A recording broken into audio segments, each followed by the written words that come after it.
मेरे बुजुर्गों, मेरे नौजवान दोस्तों, मेरी बहनों, मैं जम्मू कश्मीर उस रियासत से आया हूं जिसे आज यूटी कहते हैं। वो जम्मू कश्मीर जहां पहले किसी को पता भी नहीं था कि यहां जाट भी होते हैं, लेकिन जैसे जैसे हिंदुस्तान से हमारे नेतागण जाटों के वहां गए तो लोगों को पता लगा इस देश में कि जम्मू कश्मीर में भी जाटों का बहुत बड़ा हिस्सा है। मेरे बुजुर्गों, मुझे फख्र है कि मैं जाटों की उस कौम में पैदा हुआ हूं। चाहे वो 47 थी, तब भी शहीदों की एक बड़ी लंबी कतार हमारी बरादरी की है। और आज भी जब से देश आजाद हुआ, इन 75 सालों के अंदर इस हिंदुस्तान के बॉर्डरों के ऊपर मेरे कौम के नौजवानों की एक लंबी दास्तान है शहीदों की। मैं उस कौम में पैदा हुआ हूं। यह कौम वो कौम है जो सेकुलरिज्म का मिसाल है। ये वो बरादरी है जो जाट हिंदू भी है और सरदार भी है। ये वो जाट है जो मुसलमान भी है। एक वक्त था कि जम्मू कश्मीर के अंदर हिंदू जाटों का और मुसलमान जाटों का एक सभा हुआ करती थी, लेकिन आने वाले वक्तों में वो सभा कैसे टूट गई, क्या हो गया, ये भी एक इतिहास में पन्नों में दब के रह गया। मेरे बुजुर्गों ने जो हमें सिखाया, जो हमने उनसे सीखा, उसी की बदौलत आज इस मंच के ऊपर मैं खड़ा हूं। नौजवान दोस्तों, आज इस देश में वक्त आ गया है। मुझे याद है कि 90s में तालकटोरा स्टेडियम के अंदर जाटों की एक महासभा लगी थी, वहां पंचायत लगी थी। उसमें मेरी उम्र कम हुआ करती थी, मैं वहां भी आया था। चौधरी दारा प्रधान हुआ करते थे।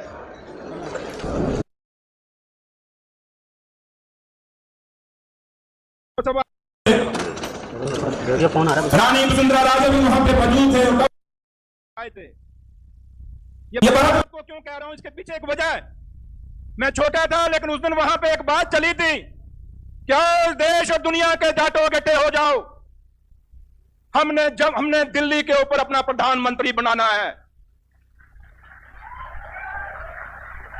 ये वो 90 का दशक था मेरे नौजवान दोस्तों। लेकिन आज वो 90 के दशक के आते आते जब 2022 में जब मैं यहां खड़ा हूं, आज हमारी कौम को, मेरे बुजुर्गों को, नौजवानों, आपको सोचना पड़ेगा। जो कौम 90 में दिल्ली की गद्दी को संभालने की बात कर रही थी, आज किसी कौम का किसी स्टेट में चीफ मिनिस्टर भी नहीं रहा। हम प्रधानमंत्री की बात करते हैं। ये बड़े सोचने और विचार करने की बात है। हम जब यहां मंच में खड़े होते हैं, बातें बड़ी बड़ी करते हैं, लेकिन जब इस स्टेडियम से बाहर जाते हैं, हम भूल जाते हैं इस कौम को, इस बरादरी को, जिसने हमें मान और सम्मान दिया है। हमारी कौम को शुरुआत में पढ़ाई से दूर किया गया। दो बातें ऐसी हैं, जब कौम को खत्म करना है, उसको पढ़ाई से दूर कर दो या उसको राजनीति से दूर कर दो। जब यह कौम पढ़ाई में आगे नहीं आएगी तो हमारे बच्चे आईपीएस आईएएस कहां से बनेंगे, डॉक्टर इंजीनियर कहां से बनेंगे। और जब राजनीति में हम लोग नहीं होंगे तो जो बच्चे हमारे पढ़े होंगे उनकी हिफाजत कौन करेगा, उन अफिसरों की हिफाजत कौन करेगा, यह भी सोचना पड़ेगा। आज वक्त बहुत कम है। आइए इस स्टेडियम से एक अहद करके जाएं, एक शपथ लेके जाएं कि इस कौम को मजबूत करना है। इस कौम के नौजवानों को सोचना पड़ेगा कि आपने एक दूसरे को मारने के लिए बंदूकें उठानी है या इस देश के अपनी हुकूमत करनी है। यह फैसला इस आने वाली पीढ़ी के हाथ में है। हमारे बुजुर्गों के हाथ में लठ था, तब भी वो दिल्ली के करीब पहुंच गए थे। आज नौजवानों के हाथ में बंदूक है तो हम कहां जा रहे हैं, यह सोचने की जरूरत है। इसलिए मेरे बुजुर्गों, नौजवान वीरों, मैं जम्मू कश्मीर के स्टेट के उस हिस्से से आया हूं। चौधरी वीरेंद्र सिंह जी जानते हैं, नौशहरा में यशपाल मलिक साहब भी ये नौशहरा में गए हैं। मैं नौशहरा की उस धरती से आता हूं, जम्मू कश्मीर के, जहां से विंग कमांडर अभिनंदन का जहाज गिरा था। हमारे लोगों ने अपनी आंखों से देखा है वो जहाज गिरते हुए। और बदकिस्मती जम्मू कश्मीर में यह है कि जाट सारा बॉर्डरों के ऊपर है। हमारे बुजुर्गों ने पता नहीं क्या सोच के वहां पे उन्हें घर बनाए। आज जब भी कोई बात चलती है तो सबसे पहले वहां जाट उजड़ता है। और आपने कई बार सुना होगा, नौशहरा में जब भी कोई फायरिंग होती है, बॉर्डर के लोगों को माइग्रेंट होना पड़ता है वहां से, बॉर्डरों से। वहां मुश्किलें और मुसीबतें बहुत हैं। जम्मू कश्मीर रियासत ये यूटी उग्रवाद से जूझ रही है, लेकिन जम्मू कश्मीर के जाटों को हिंदुस्तान के अपने बुजुर्गों से बड़ी उम्मीदें, नौजवानों से बड़ी उम्मीदें। जम्मू कश्मीर का जाट ये नहीं कह सकता कि हम गरीब हैं, क्योंकि जाट कभी नहीं कहता हम गरीब हैं। बेशक गरीब होगा लेकिन गरीब नहीं कहेगा। जाट वो कौम है जो कभी भीख नहीं मांगेगी। हम किसी के अगर हाथ ऐसे नहीं कर सकते, जाटों के, मेरे बुजुर्गों का हाथ हमेशा ऐसे रहा है। इसलिए हम चाहते हैं कि जम्मू कश्मीर के जाटों को हिंदुस्तान और देश और दुनिया के जो जाट हमारे हैं उनके बारे में भी सोचें।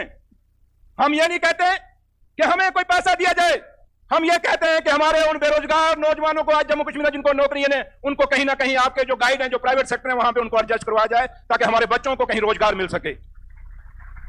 वक्त कम है, फिर कभी आपके बीच में आएंगे, लेकिन मैं एक ही बात कहूंगा, इस मंच के सम्मानित मेरे बहुत बड़े लीडर यहां बैठे हैं, चाहे कि देश अपने इस हर रियासत से यहां लोग आए हैं।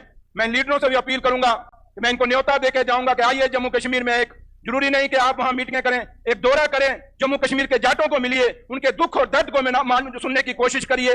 और मैं एक बात, बदकिस्मती रही, इस मंच से नहीं कहना चाहिए, लेकिन जब आप बात कहते हैं जिस तन लागे वो तन जाने, क्या जाने पीर पराई।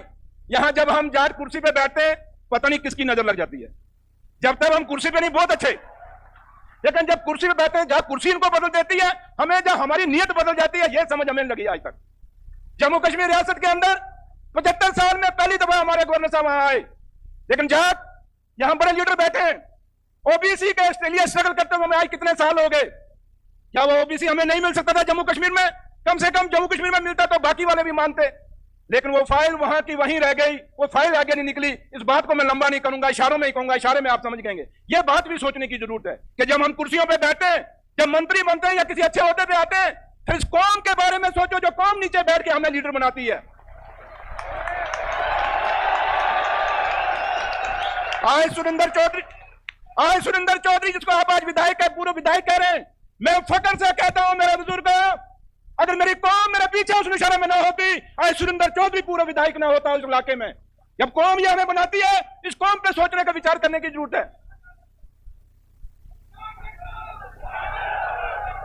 इसलिए मैं आपसे रिक्वेस्ट करता हूं कि जाटों को एक मुठ होने की जरूरत है, और जाट जिन नुमाइंदों को चुनकर भेजते हैं, फिर उनको इन जाटों की सेवा करने की जरूरत है। ये दो चीजें हमें विचार करने की जरूरत है।